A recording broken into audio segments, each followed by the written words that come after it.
Assalamualaikum warahmatullahi wabarakatuh. Waalaikumsalam warahmatullahi wabarakatuh. Alhamdulillahirabbil alamin. Senantiasa kita bersyukur kepada Allah Subhanahu wa taala yang telah memudahkan kita untuk dapat beribadah kepada-Nya. Kemudian salawat dan salam semoga senantiasa terlimpahkan kepada teladan terbaik kita Nabi Muhammad sallallahu alaihi wasallam. Tentu kepada keluarganya, sahabatnya dan pengikutnya dari awal hingga akhir zaman. Allahumma amin. Ya rahimahullah, terakhir kita membahas tentang sahabat Rasul dan sudah selesai. Jadi ketika bicara akidah, 6 hal itulah rukun iman, itulah yang menjadi kajian. An-tu'mina billahi wa malaikatihi wa kutubihi wa rusulihi wa yaumil akhir wa tu'mina bil qadri khairihi wa syarrihi. Allah, malaikat, kitab-kitab, nabi, kemudian hari kiamat, lalu takdir baik dan takdir buruk. Nah, jemaah rahimahullah, malam ini kita akan mengkaji tentang hari kiamat yang kelima.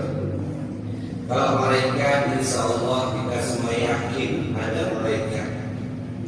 Malaikat itu bersayap, ada yang sampai 600 pasang sayap. Malaikat yang paling besar, yang paling gagah, malaikat yang memikul arsy Allah. Malaikat yang paling mulia tentu Jibril alaihissalam. Dan malaikat maut itu tidak ada nama Israfil dalam Quran dan hadis, itu hanya sebutan saja. Malaikat maut itu namanya Malakul Maut. 10 malaikat utama. Dan jumlah malaikat jauh lebih besar, lebih banyak dibanding jumlah kita. Tidak ada satu jengkal di atas langit sana kecuali ada para malaikat yang sedang bertasbih, yang sedang berzikir, yang duduk, yang berdiri, yang sujud. Lapis langit itu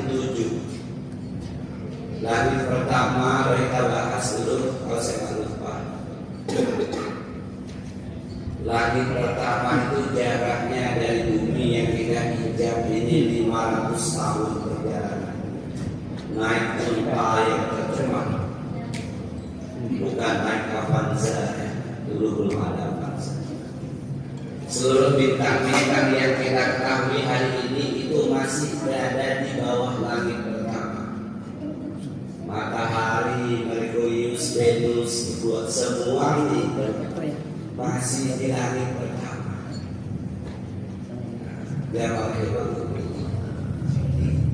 Sallallahu beriman kepada para malaikat, kita yakin ada malaikat maut mencabut nyawa. Ada malaikat Israfil yang meniupkan sangkakala. Nanti ada berbeda pendapat berapa kali trompet itu ditiupkan. Dan hari ini kata Nabi lebih bilang, ujung dari trompet itu sudah diletakkan di dekat bibirnya Israfil. Ada malaikat raqib dan atid, ma yalfizu minni bil qawli ladaihi raqibun atid.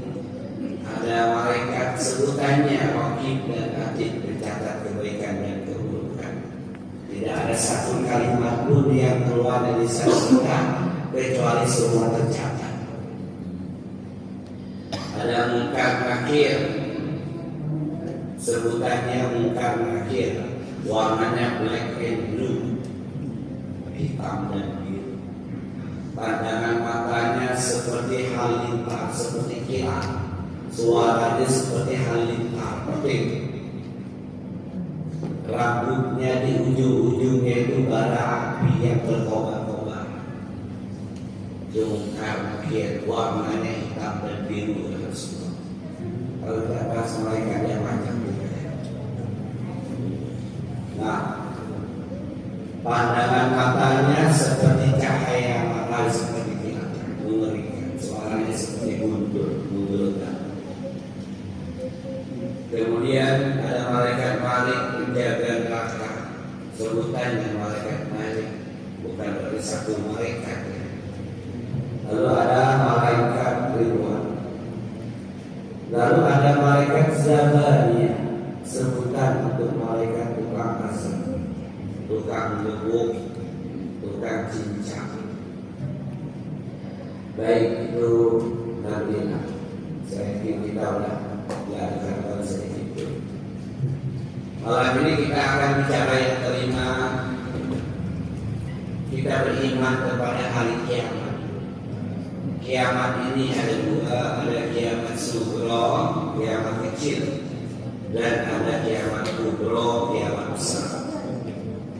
Di antara kiamat kecil adalah kematian kita. Man mata, barang siapa yang mati, faqad qamat kiamat, sungguh telah tegak kiamat bagi dirinya. Ini bukan hadis, ini perkataan Imam Al-Qurtubi dalam kitab beliau Tazkirah. Man mata, barang siapa yang mati, faqad sungguh qamat kiamat, telah tegak kiamat atas dirinya. Jadi kita ini akan sampai kepada kiamat kecil, yakni kematian kita. Nah, jemaah rahimakumullah, kita belajar tentang akidah, keyakinan bagaimana dengan kematian. Belajar ilmu tentang kematian itu sama halnya belajar tentang wudu, tayamum, sholat dan lain. Harus dipelajari. Karena kematian itu akan menentukan juga siapa kita sesungguhnya. Innamal a'malu bil khawatim. Sesungguhnya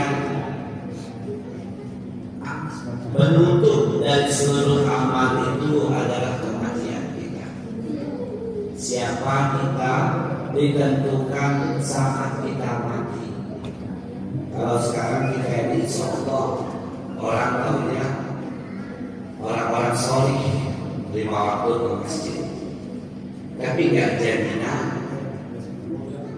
ada orang kata Nabi beribadah untuk amalan-amalan surganya, jarak dia dengan surga tinggal 1 kasta.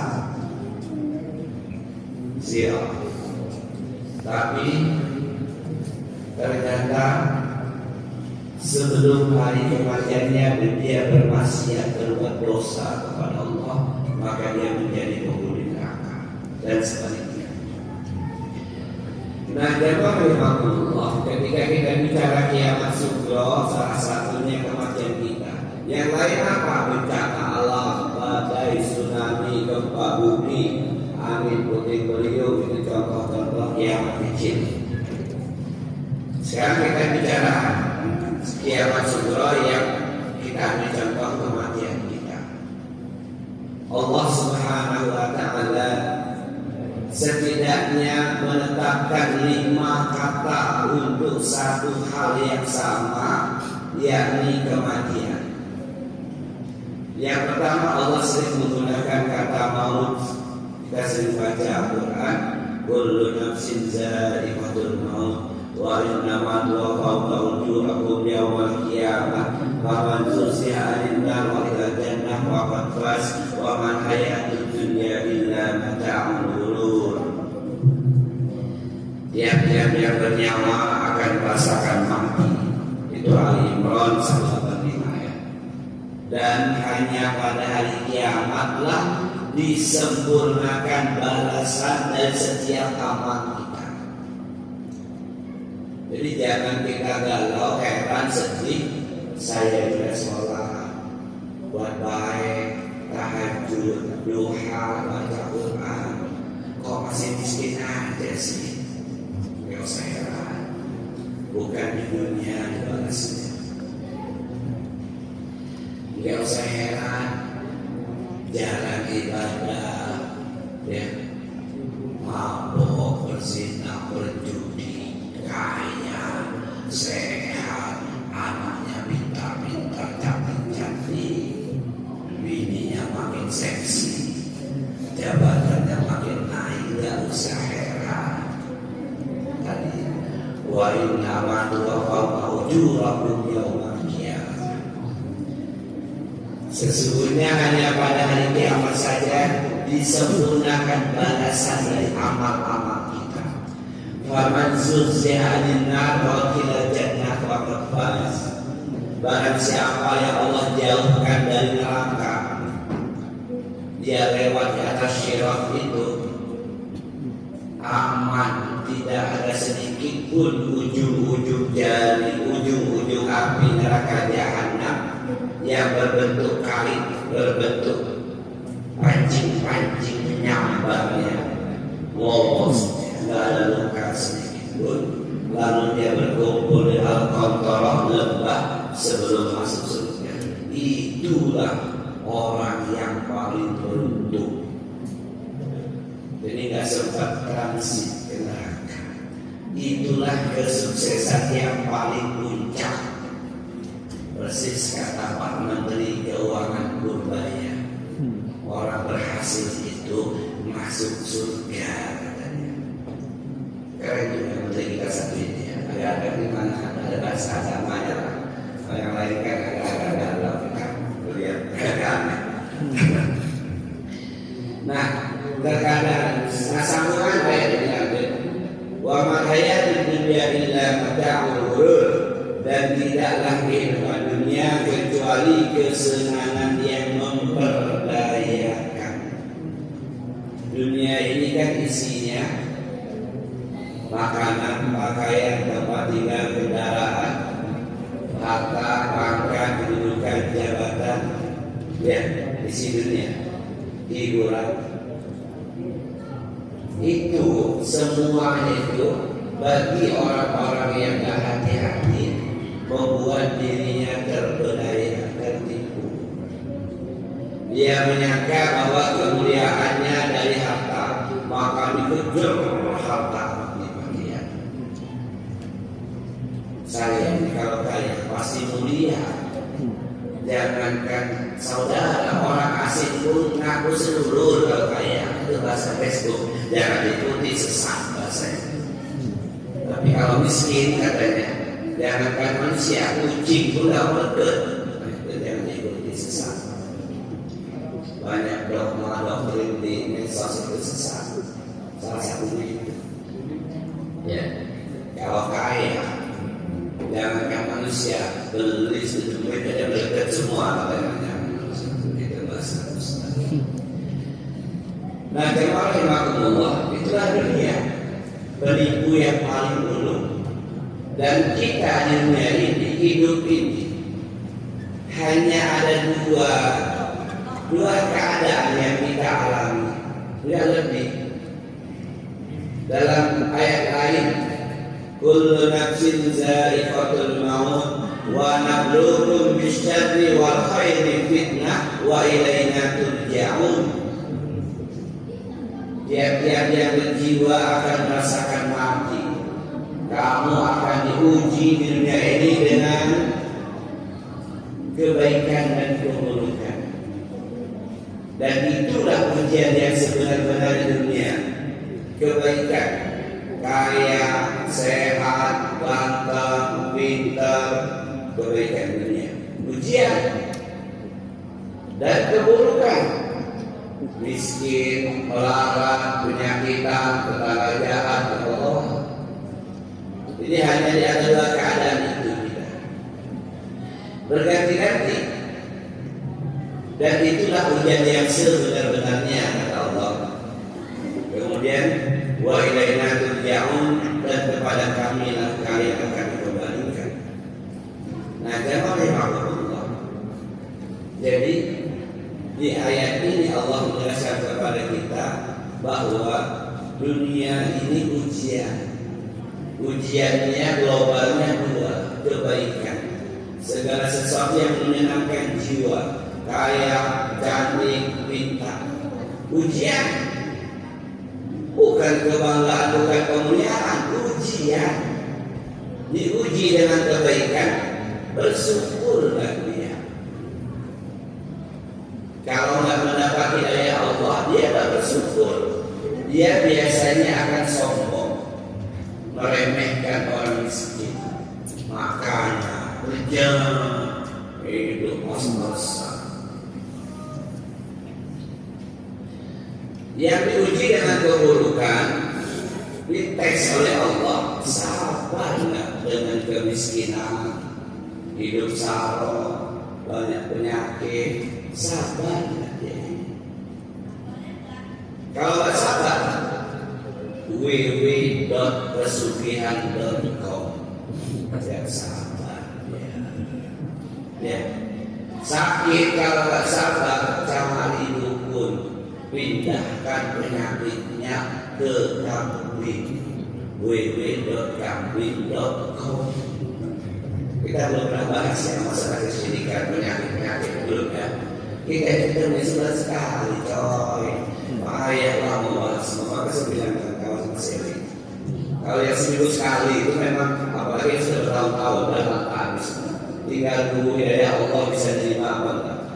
Kalau sebulan sekali ini ya mudah-mudahan kawan-kawan yang lain yang membahasnya ya tentang penyakit, memindahkan penyakit dari kita ke hewan, hukumnya apa, sudah ada di zaman Nabi, ada kajian tersendiri. Nah, jawab rahimahullah, Allah menggunakan kata mos banyak sekali. Yang kedua, Allah menggunakan kata ajab. Wa likulli ummatin ajab, fa iza jaa ajalun la yastakhiruna sa'a wa la yastaqdimun. Tiap-tiap umat akan sampai kepada batasnya ajal. Dan apabila ajal datang kepadamu, tidak bisa dimajukan atau dimundurkan walaupun sesaat. Artinya apa? Kita beriman, kita yakin betul kalau mati itu nggak bisa dimajukan atau dimundurkan. Itu akidah kita. Jadi jangan ada lagi keyakinan ketika ada saudara kita nggak mati-mati, nah dia ini banyak ilmu hitamnya dulu. Dia ini banyak apa namanya susunya. Kalau begitu panggil dukun, ambilkan daun pisang emas.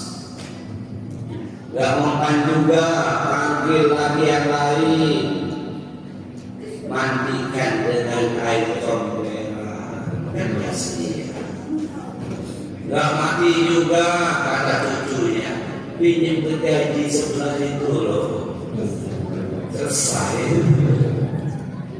Ini masih banyak orang Islam. Ketika ada orang nazarnya lama, disangkanya punya berbagai macam ilmu, memang belum waktunya. Jadi buat lagi perkara seperti itu, tambah jatuh dari kesyirikan keluarganya. Ada yang cari macam-macam lah. Cari apa, gebukin kakinya. Kalau dia bisa ngomong, gue memang belum waktunya gue. Kamu orang ngaji ya berarti. Jadi itu kata ajar. Karena Allah menggunakan kata wafat. Pakai faiza tawafatumul malaikatu yadimuna wujuhahum adbarahum. Surah Muhammad, saya lupa ayatnya 40 apa. Apa kata Allah? Bagaimana keadaan mereka ketika malaikat mau mencabut nyawa mereka dengan cara menampak wajah mereka dan punggung mereka digebuk-gebuk. Jadi dicabutnya nyawa roh kita ini bagi orang-orang kafir dan orang-orang fasik, malaikat nyabut nyawanya seraya meninjukan. Kita nggak melihat, kita percaya orang mengatakannya. Itulah akidah keyakinan. Enggak, Pak Ustaz, saya lihat tenang-tenang aja dia. Pandangan zahir bro.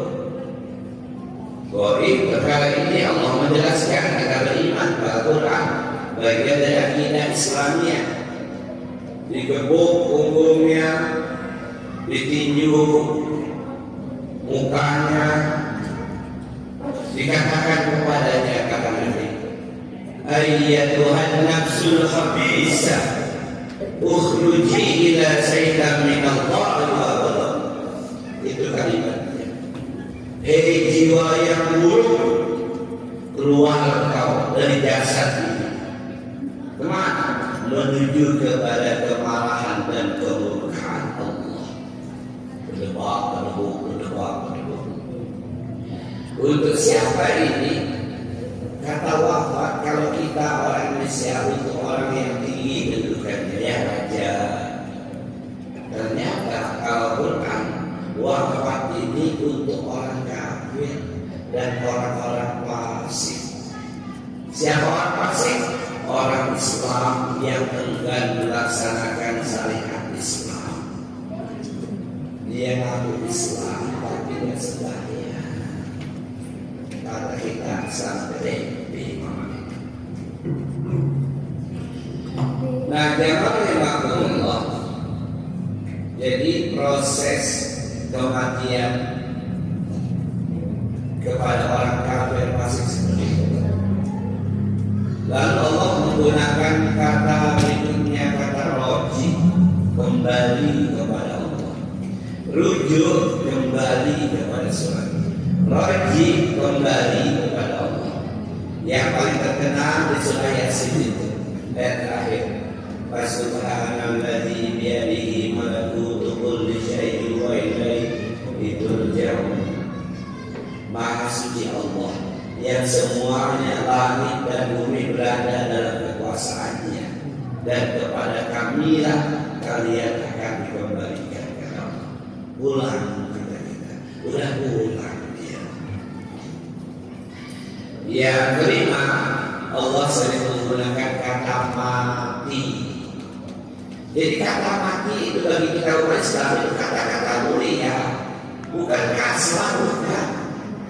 Kita ini dari kecil dicecoki oleh doktrin-doktrin dari Barat. Pendidikan kita dulu kan landasannya Barat, bukan Islam. Sehingga kata mati itu dianggap kasar. Padahal kawan-kawan yang pakai iftitah, inna sholati wa nusuki wa mahyaya, yang pakai itu, Ustaz, saya pakai omong baik, beda. Gak apa-apa, ada lebih delapan bacaan iftitah. Itulah gunanya ngaji. Jadi jangan gara-gara beda iftitah pindah masjid. Itulah gunanya ngaji. Doa iftitah banyak.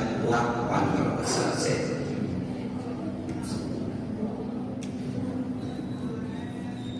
Diam-diam baik, bina baik, ini udah pada habis orang kecepatan. Nah, jawab rahimahullah. Jadi kata mati itu dalam agama pertimbangan agama kata yang baik. Yang kasar itu mampus. Nah, jamaah rahimahullah, keyakinan kita pada kematian bagian dari akidah kita. Nah, nanti ada karakternya, hakikat kematian. Apa sih di antara karakter kematian? Yang pertama, jamaah rahimahullah, kematian itu sesuatu yang paling dekat dengan kita. Gak ada yang paling dekat dengan kita kecuali kematian kita. Istri kita sekarang di rumah, tidak jauh dari kita, berapa meter. Anak kita mungkin lebih jauh lagi di Jakarta, berapa. Adik, abang, ayu kita mungkin rumahnya cari mas. Tapi kematian kita mengikuti kita kemanapun kita pergi, dimanapun kita berada, sedang apapun kita. Sehingga Nabi bersabda, Musila binu Adam wa ilajan lahu tis'atu wa tis'una maniyah in a'ma'alul manaya wa qa'afil haram. Diciptakan pada anak cucu Adam itu 99 ancaman penyebab kematiannya. Jika dia lolos dari sejumlah itu, dia akan sampai pada ke 100. Kenapa? Memang sudah tua. Ya, mati corona jantung asam urat, mati di makan buaya, ketemu harimau, duduk mobil, mati habis ngopi-ngopi, ya dia harus kopi. Karena nanti ada karakter berikutnya bahwa kematian itu berbanding lurus dengan jatah rezeki kita. Nah, jangan lupa jadi sesuatu yang akan dekat dengan kita dan kita semua yakin bakal mati. Innaka mayyitun wa innahum mayyitun. Sesungguhnya engkau akan mati, Muhammad, dan mereka juga akan mati. Sesungguhnya saya akan mati dan antum juga akan mati. Al-Quran mengatakan seperti itu. Tapi sayangnya keyakinan kita bakal mati dan kita tahu kematian itu senantiasa mengikuti kita, mengintili kita. Dia gak pernah istirahat, dia gak pernah tidur. Yakin kita bakal mati. Ternyata terkadang tidak berbanding lurus dengan persiapan kehidupan. Persiapan kita untuk sampai pada garis kematian ternyata tidak sama dengan persiapan kita untuk kehidupan. Coba kita evaluasi. Kita yakin kita bakal mati dan mati yang paling dekat dengan kita, nggak ada keraguan sedikit pun. Tapi ternyata persiapan dunia kita lebih heboh, lebih maksimal, lebih serius dibandingkan persiapan kematian. Contoh, kasur kurang empuk ganti dengan yang lebih empuk. Kamar kurang besar bongkar. TV kurang lebar layarnya ganti. Ya. Tapi untuk persiapan kematian sajadah sholat tahajudnya 15.000 perak. Padahal baju pestanya 700.000. Untuk persiapan kematian tadi hanya dari harta yang sedikit dikeluarkan. Sarung untuk sholatnya sudah 4 tahun tidak ganti, belakangnya sudah melintir. Tapi sepatu untuk pestanya, pantoffelnya 1.700.000. Jadi Pak, ya Allah, benar juga ya.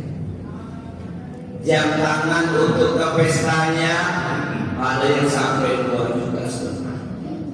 Tapi Quran di rumahnya tidak pernah ganti semenjak jadi mahal kawin dulu. Sudah 30 tahun Quran itu. Ya, kertasnya sudah murah. Hampir-hampir tulisannya kata baca. Gak kepikir beli Quran yang kertasnya mungkin tulisannya terang benar. Nah, jemaah, ternyata kalau kita bicara tadi yakin bakal mati, seharusnya berbanding lurus dengan persiapannya. Kenyataannya persiapan untuk hidup jauh lebih heboh. Magicom dulu hanya bisa untuk masak ganti yang baru. Bisa masak, bisa tumis, bisa rebus, bisa goreng. Ya, rumah kurang catnya ganti, catnya lama ganti. Luar biasa. Tapi kotak infak lewat untuk hari kematiannya 2.000 perak. Itu pun ditutup pakai tangan. Tapi riak Ustaz, ya Allah. Riak dari mana 2.000? Kucing aja kasih 2.000 gak mau. Ya kucing gak mau Ustaz, bukan manusia. Saya kasih 2.000 ya gitu. Saya tambah habis mah. Nah, Allah itu satu yang paling dekat dengan kita dan kita yakin semua ada keadaan seperti itu. Kemudian ketika bicara kematian, bahwa dalam kematian itu ada sakaratul maut ya. Ini banyak poin-poin tapi saya potong-potong. Ada sakaratul mautnya. Apa itu sakaratul maut? Tekanan yang dahsyat, bertubi-tubi, bertimpah-timpah kepada seseorang menjelang kematiannya dalam keadaan kesakitan, kesedihan, kepedihan, ketakutan, kekhawatiran campur dari satu, menghantam sang calon mati.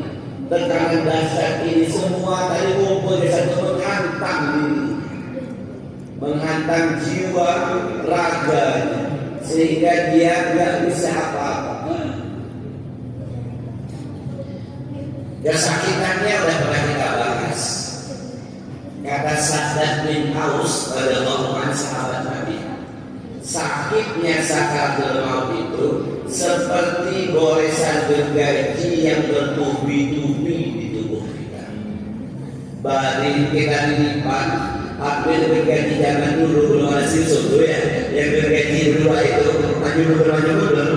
Nah, kita digergaji rame-rame, itulah sakitnya kata Sa'ad bin Aus radhiyallahu anhu. Seperti sayangan gunting yang bertubi-tubi menghantam kita, baring kita, lalu datang orang semua sekampung bawa gunting rumput, guntingin tubuh kita dari kaki sampai kepala. Itu kata Sa'ad bin Aus. Kata Nabi Musa dalam kitab Asy-Syi'ar menjelaskan, aku seperti seekor burung masih hidup dilemparkan ke dalam belanga yang berisi minyak yang mendidih, digoreng hidup-hidup. Dalam hadis lain, aku seperti domba diikat di pohon, dibesek hidup-hidup, dilepaskan kulit dari daging belum mati juga, dilepaskan daging dari tulang. Engkau seperti dimasukkan ke dalam mulutmu kawat berduri, ditolong ke dalam, terus sampai ke lambungmu, dipintar-pintar, diputar-putar, kemudian ditarik dengan hentakan yang keras. Jadi banyak hadis menjelaskan alangkah mengerikannya sakaratul maut. Nabi kita Muhammad SAW ketika tiba hari kematiannya dalam kepayahan, Fatimah radhiyallahu anha menangis bercucuran air mata. Wahai ayah tampaknya merasakan sakit yang luar biasa. Kata beliau SAW, inilah sakit yang terakhir bagi ayah. Kami, kata Nabi, para Rasul dan Nabi, sakit apapun tingkatannya 2 kali lebih sakit dibandingkan manusia biasa. Kami kalau demam, kata Nabi, demam panasnya 2 kali dibandingkan kalian. Loh, kan orang mulia. Kenapa seperti itu? Supaya para Nabi mendapatkan nikmat di surga jauh di atas kita. Di antaranya. Nah, beliau ketika sampai pada hari kematiannya, Fatimah bercucur air mata. Buya, aku melihat engkau merasakan sakit yang luar biasa. Lalu Nabi berucap, La ilaha illallah, Allahumma inna lil-mauti lasakarat, wa inni ala sakratul maut. Tiada Tuhan yang berhak disembah selain Allah. Wahai Allah, ternyata dalam kematian betul-betul ada sakarat, tekanan yang dahsyat, bertimpah-timpah, berlapis-lapis, bertubi-tubi, kesakitan, kepedihan, kegelian, ketakutan, campur baur. Fa ini ada sakaratul maut, wahai Allah, tolong aku, kata Nabi. menghadapi sakaratul maut. Nanti jemaah jarang berdoa minta tolong kepada Allah untuk urusan pribadinya kata ulama hadis. Kalau dia angkat tangan atau berdoa dan angkat tangan itu untuk umat, untuk agama. Ketika perang minta tolong kepada Allah. Ketika di musuh orang kafir minta tolong kepada Allah. Tapi urusan pribadi jarang. Ternyata pada hari wafat dia minta tolong kepada Allah untuk menghadapi sakaratul maut.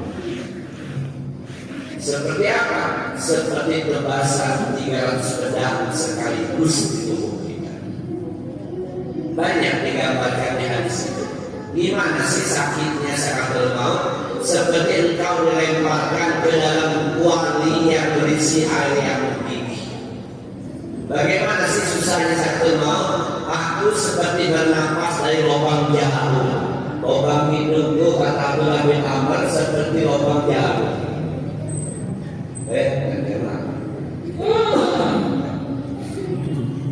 Kalla idza balaghatil taraqi kata Allah wa qila man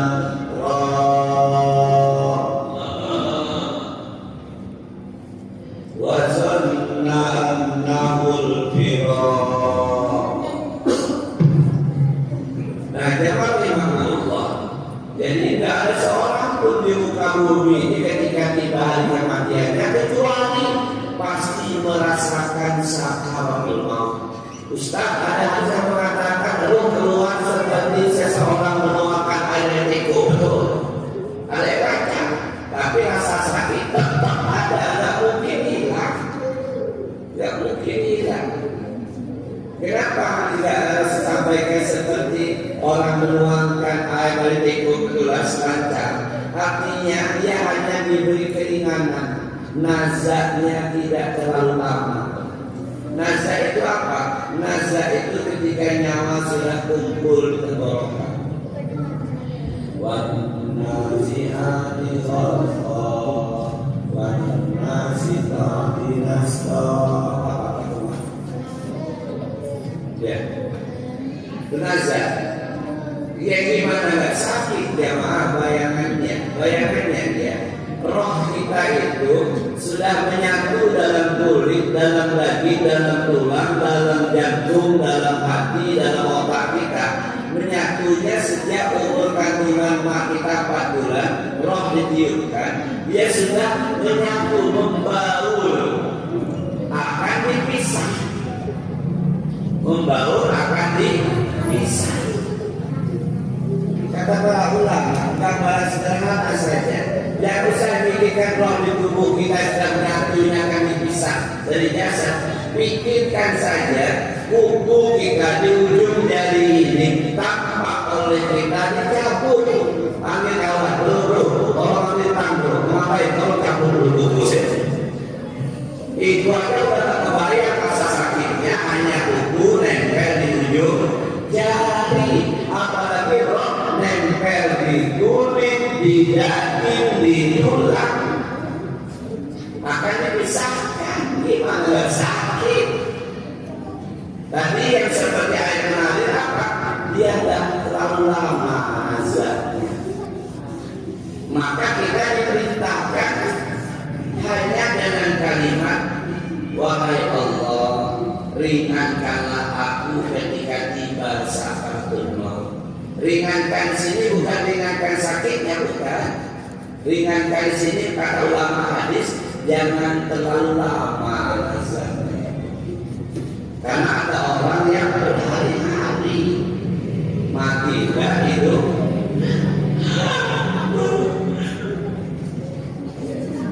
Nah, jamaah rahimahullah.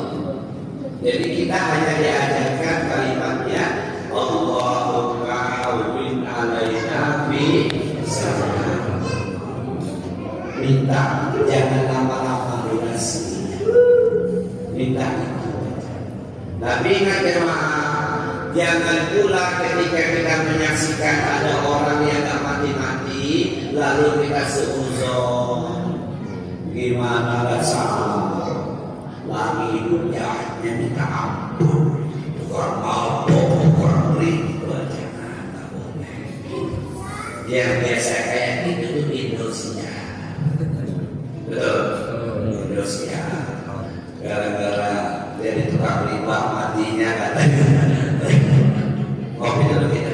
Jangan tidak lama, jadi kayaknya sudah mulai pucat semua Pak Bedi, Bapak ini. Jangan tidak lama masalah kopi ya. Tangan-tangannya. Jangan lupa ada airnya.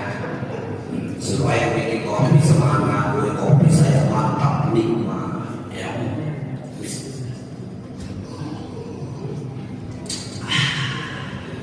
Jangan ditahan-tahannya. Bisa berkeringat kita. Ada videonya YouTube.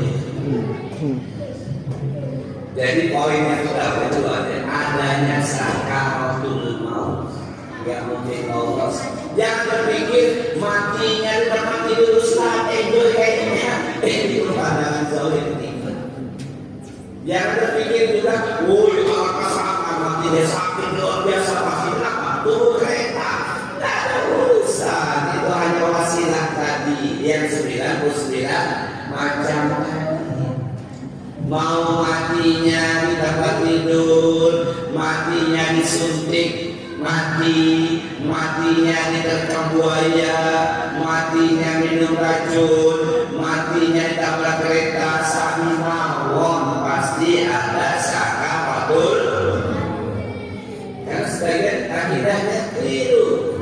Si pulang enak matinya gimana? Di tempat tidur, anak-anaknya kumpul, kayaknya sakit dia. Kata siapa?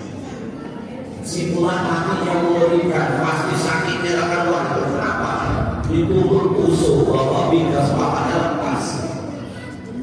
Itu hanya bentuk kematian. Wasilah perantara kematian. Adapun rasa sakit sakit maut tidak mungkin. Semua. Dalam kitab Tanbihul Ghafilin itu Syekh Abu Al-Safiqah dari Uzbekistan ulama besar diakui kepakaran. Beliau menulis 2 jilid kitab Tanbih, kitab peringatan nasihat Nabi yang lama. Tanbihul Ghafilin dijelaskan zaman Nabi Isa ada satu kampung ketika Nabi Isa dakwah ke sana langsung ditolong. Hei Isa, kamu kan punya mukjizat bisa menghidupkan orang yang telah mati. Mereka dengar seperti itu. Kami pengen tahu di ujung kampung kami ini ada kuburan tua yang sudah saya lupa 6.000 tahun kuburan. Kami ingin kalau kau betul-betul seorang nabi, bangkitkan salah satu dari mereka. Kata bisa mau ngapain? Mau kami tanya. Nabi bisa kita tahu berdoa kepada Allah. Besok datang ke Tuhan. Ya Allah, bangkitkan di antara yang dimakan oleh satu orang. Allah kabulkan. Bangun salah satu kubur. Jangan pikirkan lewat mana mau dia satu orang. Isa adalah dulu kampung banyak katanya pengen tahu pengen tanya ditanya seorang di kampung bulan apa yang kamu rasakan di alam barzah alam kubur sana kata orang ini dulu kampung sampai dengan detik-detik aku dibangkitkan tadi aku masih merasakan sakitnya sakaratul maut. Sudah 6.000 tahun yang dia ingat sakitnya sakaratul. Nah, Allah selesai baru bicara terakhir kematian. Mati pasti. Sesuatu yang paling dekat dengan kita. Yakin nggak bisa dimajukan di dunia. Nggak lagi punya keyakinan kalau orang nggak mati ditibas dengan daun. Baru bisa kemas daun 1 buahnya berubah. Yang kedua adanya sakaratul maut. Walaupun mati di pangkuan bibi tetap sakit. Jangan dikira nggak sakit ya. Satu pegang pulang biar nggak sakit ya. Tetap sakit. Ya.